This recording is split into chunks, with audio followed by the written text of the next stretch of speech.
भारतातील एकमेव उभा महादेव पार्वती मंदिर हे परभणी जिल्ह्यातील मानवत येथे आहे। दरवर्षी चैत्र शुद्ध अष्टमीला उभा महादेव पार्वतीच्या विवाहाची परंपरा आहे। तसेच एक दिवस अगोदर महादेव पार्वतीला हळद लावली जाते। 15 एप्रिल रोजी सायंकाळी पारंपरिक पद्धतीने हळद लावण्याचा सोहळा संपन्न झाला। यावर्षी या विवाह सोहळ्याचे यजमान गोपीकिशन सिखवाल परिवार व जोशी परिवार हे आहेत। आज 16 एप्रिल रोजी सायंकाळी 7:05 उभा महादेव पार्वती यांचा शुभ विवाह सोहळा संपन्न होणार आहे।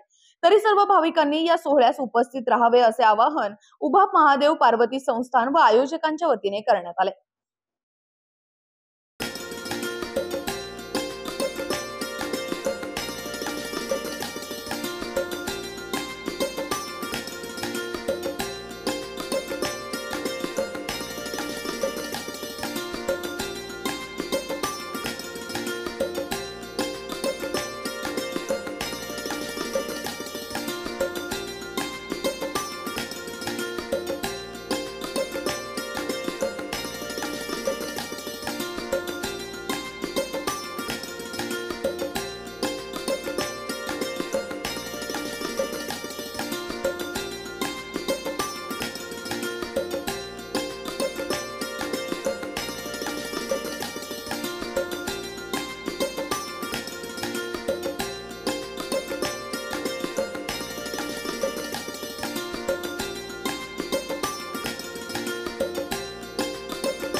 राष्ट्र सह्याद्री न्यूज साठी प्रतिनिधी विलास पाटील, मानवत, परभणी।